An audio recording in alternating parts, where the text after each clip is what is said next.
And now, 6'1", from Chicago, Illinois, your host for the Give and Go Hoop Show, Low Battle. What's up? Forget this stuff. Today, I came to bury Caesar, not praise him. And if you wonder who I'm talking about, who the heck is Caesar, look behind me. You know who I'm talking about. There's 3 people on that screen back there, and one of them Caesar. To save you the time, LeBron James. Look, people, this stuff has gotten totally out of control. And here's some reasons why. It's just as simple as this. First of all, everybody's talking about this bump and everything that's happened with LeBron James and his coach. You know, if maybe I hadn't seen that episode before, I'd probably be saying, okay, there's not much to it. LeBron's mad. They're frustrated. He's coming off the court. They're losing. They're not where he thought they were going to be when they was having the rock concert back there and all of that stuff. But guess what? I did a little research, and I found out that he did the same exact thing when he was in Cleveland. And, you know, if you're from the hood, then you know, it's a power move. It's just one of those things where I'm going to bump you. When I walk down the street, I'm not getting out of my side of the street, so you better move. And if you move, then I know you're a punk. And so therefore, I can go ahead and see, and I know where you stand right there. So all he's doing, he's just checking old Eric Spoelstra's punk card to see how much of a punk he was. And so, and since he didn't move, he just went on and ran all over him. And that's basically what it is. But it goes a little deeper than that. The truth of the matter is, this dude, he don't have any respect for male authority. I mean, he picks and chooses his spot. I mean, he ain't probably been told what to do honestly by a man since he was like 6. And and that's what happens a lot of time in these inner cities. I don't want to get all deep into this, but let's just break it down for what it really is. When you come from these homes where maybe you don't have a strong male figure in there and things like that, and your mama been telling you, you little man, and you've been in charge since you were 6 years old, and you think that you are the man of the house, then what happens as soon as you start meeting some men, real men, then you start to resent them. And so, boy, I mean, you need to take some of the millions and go get yourself, a little chair time at some psychiatrist and find out why he, he resents male authority. He ain't the only one. There's a whole lot of them in the NBA, and I'm not going to go into that crap right now. But anyway, that's just the reality of it. I said, so the bump thing, that's all that was. That's just me coming in, showing that I'm the man. I'm mad at you, and this is what I'm gonna do, and that's basically what it is. The other thing I want to talk on is what I call Panic 17. Panic 17 is nothing more than LeBron James rallying the players behind him, and I don't believe Dwayne Wade is a part of this, because Dwayne Wade been with that team when Eric Spoelstra was doing video. I mean, and so now he's the coach. I mean, and so he know who this man is.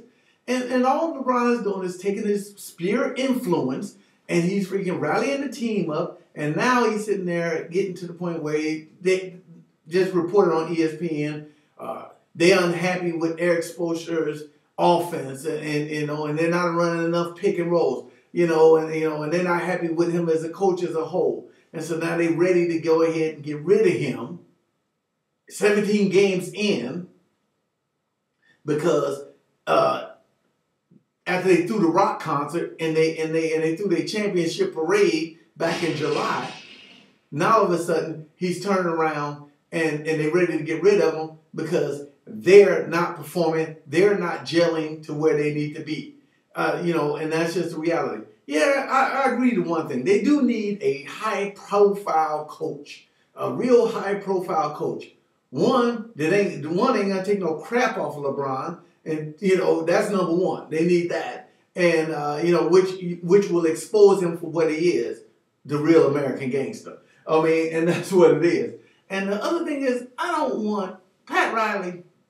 Don't do it. But then again, Pat is smooth, and he understands what he really has there. And what he really has is a non-championship team. Maybe they could gel into one a little later, but right now, he knows that they got to go through some growing pains. He knew when he pulled the wool over the Bulls' eyes and used Dwayne Wade Okay, maybe Pat Riley is the real American gangster. But anyway, okay, but when he pulled the wool over the bull's eyes, and he got Dwayne Wade to come there and Chris Bosh to follow, in puppy dog fashion, that they wasn't ready, and it was going to take a while to do that because they don't know who they are, and that's really what it boils down to. They don't really know who they are yet, and so that's where the problem lies. And Pat knows that, and he do not come out of the press box or the president's box or the front row seat or wherever the hell you sit, Pat, and coach this team. You let them go through it, because if they're going to implode, then they're going to implode, and that's just the way it is. I mean, and that's the hardcore reality of it. I mean, it's just one of them situations where, LeBron, he knows his history. He's trying to pull a Magic Johnson, and, just like when he ran Westhead out of the Lakers, and they got Pat Riley in there. That's the wrong history. And the other thing, let me just touch on this too.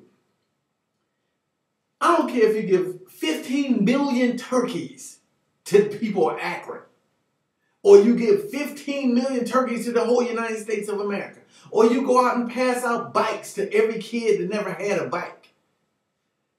When you show that type of attitude on the basketball court, where you bumping grown men because you a grown man in your displeasure, that's what the kids are looking up to. That's what they're looking at. They're looking at their hero who's basically, hey, he don't take no mess off of anybody. So guess what? It's like the old saying I learned back in the military in the day, one all or messes up 1,000 attaboys. In other words, excuse the language, but one all shit erases a millionth attaboys. And that's basically what you did the other day, LeBron, when you bump your coach. Every little kid, whoever aspired to be a great player, who's watching your every move, just like you watched everybody every move, and just like Kobe watched Michael Jordan's every move, that's exactly what you did, is you just basically erased all your attaboys with that one all shit by bumping your coach. Good move, player. Anyway, last thing I'm touch on is it must be the shoes. I just doing something. I could be wrong, but I pay attention to the very minor details of basketball, and I look at a lot of little things that most people don't look at.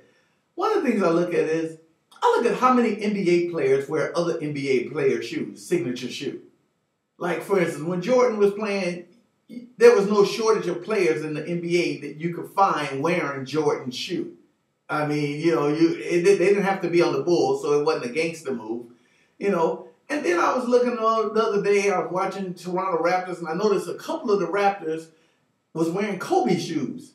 And then I noticed on some other teams, some people was wearing Kobe shoes. Now, it may be the fact that Kobe just got a lightweight shoe and it's a very good shoe and everybody like it. I mean, that could be the case. But, I don't know, last time I checked, there's only like a zillion basketball shoes out there. So, perhaps you can find a lightweight shoe if you really wanted one. And then one day I was looking at, some old pictures of Cleveland.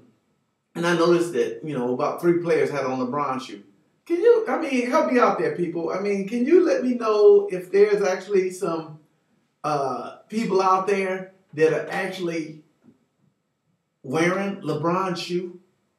Do the players really, to me, I take that as it's a minor indication of how much real respect you have in the league. In other words, when you come out with a signature shoe, if you really the man, then guess what? Even people who are not the man in the NBA got to wear your shoe, because that's just a respect thing. That's the way I see it. But anyway, I don't know. Hit me up. If you know 10 people who wear LeBron's shoe in the NBA, hit me back at my show at my hoop show at AOL.com and let me know about it. And I'll just, just something I just kind of noticed.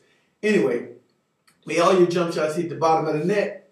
Life, love, and hoop forever. Peace. Oh yeah, Birdman. Yeah, now Cass season.